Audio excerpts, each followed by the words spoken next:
नमस्कार विद्यार्थियों। 27 सितंबर को सेकंड पारी में जो सीईटी का जो एग्जाम हुआ था, उसमें जो हिंदी के क्वेश्चन आए थे, उनका हम यहाँ चेक देखेंगे। जो एक हिंदी का क्वेश्चन उनमें था, निम्न में से कौन सा वाक्य अशुद्ध है। अशुद्ध वाक्य को यहाँ पर छांटना था। पहला ऑप्शन है हमारे पास, घनश्याम की 5 दरिया या 5 कंबल बिकेंगे, ये सही है। जो दूसरा जो वाक्य हमारा आया था, घनश्याम की 5 दरिया या 1 कंबल बिकेगा, ये भी सही है।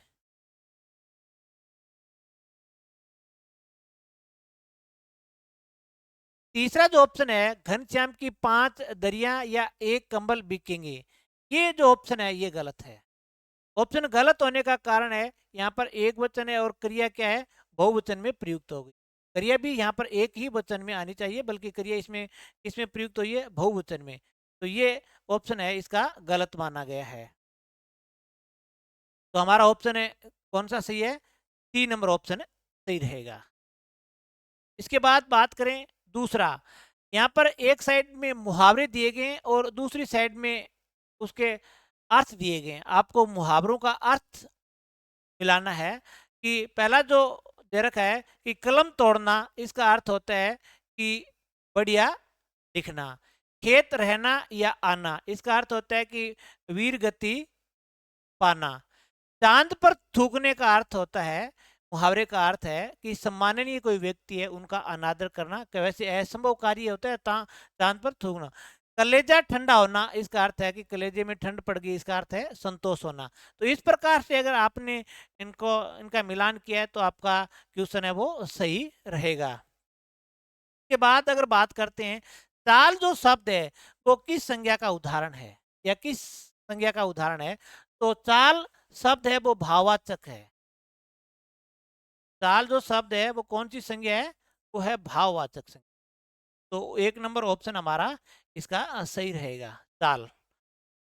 इसके बाद अगर हम बात करते हैं, रचना की दृष्टि से क्रिया के सामान्यतः कुल कितने भेद होते हैं। ये एक बहुत ही डीपली क्वेश्चन यहाँ पर पूछा गया है और महत्वपूर्ण भी है। तो रचना के आधार पर क्रिया के 5 भेद माने गए। सामान्य रूप से रचना के आधार पर हम बात करें, क्रिया के 5 भेद माने जाते हैं। और वो 5 कौन कौन से हैं, वो ये संयुक्त क्रिया है और पूर्वकालिक क्रिया है और नाम धातु क्रिया है और प्रेरणार्थक क्रिया है और सजातीय क्रिया है। मुख्यतः 5 ये माने जाते हैं। बाकी तो रचना के आधार पर क्रिया के और भी प्रकार हैं, 2-4 प्रकार और हैं, लेकिन सामान्यतः मुख्य रूप से ये 5 ही माने जाते हैं। तो हमारा ऑप्शन है 1 नंबर सही रहेगा। अगला क्वेश्चन की अगर बात करें हम, तो किस समास में सभी पद प्रधान होते हैं। तो द्वंद्व समास है, उसके दोनों पद प्रधान होते हैं। 1 नंबर ऑप्शन हमारा सही रहेगा। अविभव समास का प्रथम पद प्रधान है। तत्पुरुष समास का द्वितीय पद है वो प्रधान रहता है। और बहुव्रीहि समास का थर्ड पद है वो प्रधान रहता है, यानी अन्य पद प्रधान होता है। इसके दोनों पद हैं वो प्रधान है। तो हमारा ऑप्शन है 1 नंबर। इसके बाद अगर हम चर्चा करते हैं कि क्रिया या धातु के अंत में लगाए जाने वाले प्रत्यय कहलाते हैं, वो कृत प्रत्यय होते हैं। पहला ऑप्शन हमारा उंतावाचक तद्धित प्रत्यय, ये नहीं होगा। तद्धित प्रत्यय भी नहीं है, स्त्री प्रत्यय भी नहीं है। तो क्रिया या धातु में कृत प्रत्यय लगते हैं। क्रिया या धातु में कौन से प्रत्यय लगते हैं, कृत प्रत्यय। उंतावाचक एक तद्धित प्रत्यय है, तद्धित प्रत्यय संज्ञा सर्वनाम विशेषण में लगता है। और स्त्री प्रत्यय है, ये भी एक तद्धित प्रत्यय का प्रकार माना गया है। निम्न में से किस नियम के अंतर्गत हिंदी के प्रगामी प्रयोग को प्रभावी ढंग से लागू करने के उद्देश्य से पूरे भारत को 3 क्षेत्रों में बांटा गया है। तो इसमें 3 क्षेत्र बनाए थे, भारत के कै, है और ग 3 श्रेणियां बना दी थी। तो ये राजभाषा नियम 1976 है, यानी 1 नंबर ऑप्शन हमारा सही है। 1976 में जो राजभाषा नियम बना था उसमें भारत के राज्यों को 3 श्रेणी में विभाजित किया गया था। एक जिन्होंने हिंदी को राजभाषा घोषित कर दिया, मान लिया। एक ने सहयोगी भाषा माना और एक ने एक स्थानीय भाषा, जो तीसरे ग्रुप में है, तो उसने स्थानीय कोई भाषा को वहां की राजभाषा माना था। तो हमारा ऑप्शन है वो 1 नंबर है, राजभाषा नियम 1976। कार्यालय ज्ञापन निम्न में से किस शैली में लिखा जाता है? तो कार्यालय कोई भी लेटर हो, अगर हमें अर्ध डीओ लेटर को छोड़ दें, अर्ध सरकारी पत्र होता है उसको छोड़ दें, बाकी लेटर है वो थर्ड पर्सन में लिखे जाते हैं, अन्य पुरुष में ही लिखे जाएंगे। ये डी ऑप्शन सही रहेगा इसका। इसके बाद निम्नलिखित में से कौन सी भाषा संविधान की 8वीं अनुसूची में शामिल नहीं है? तो संथाली लास्ट में शामिल की गई, नेपाली भी है और 15वीं भाषा सिंधी शामिल है। तो अंग्रेजी भाषा है वो राजभाषा 8वीं अनुसूची में शामिल नहीं है। इसके बाद अगर हम बात करें, इनमें से कौन सा शब्द अमीय अमीय का पर्यायवाची नहीं है? तो अमीय का अर्थ होता है अमृत। अमीय का अर्थ क्या है? अमृत होता है। तो अमृत का पर्यायवाची इनमें से कृष्णाणु नहीं है, बाकी ये तीनों के तीनों है वो अमृत के पर्यायवाची हैं। सुधा है, पीयूष है, जीवनोदक है। नीचे 2 कथन दिए गए हैं। पहला कथन है कि विराम चिन्हों का प्रयोग विराम या रुकने के लिए किया जाता है, ये बिल्कुल सही बात कही है उसने। दूसरा है विराम चिन्हों के गलत प्रयोग से अर्थ का अनर्थ भी हो जाता है, ये बात भी सही है, यानी दोनों कथन सही है। तो हमें देखना है कि 1 नंबर ऑप्शन है कथन 1 गलत किंतु कथन 2 सही, ये नहीं है। ये 2 नंबर जो ऑप्शन है कथन 1 और 2 दोनों सही है, तो हमारा बी ऑप्शन सही होगा, क्योंकि विराम चिन्हों का प्रयोग ठहराव के लिए, रुकावट के लिए करते हैं, और विराम चिन्ह का अगर गलत प्रयोग करते हैं तो अर्थ का अनर्थ हो जाता है। जैसे मैं एक बताऊं कि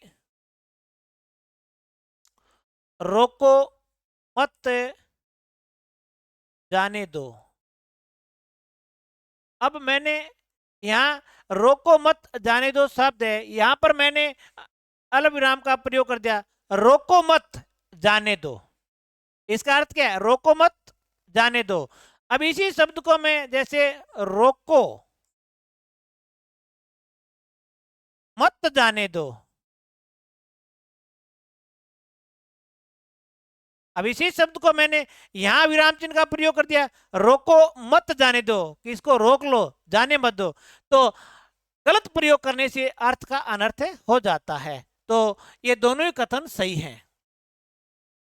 निम्न में से कौन सी ध्वनियां अघोष है? तो अघोष ध्वनियां कौन सी है? 1 और 2।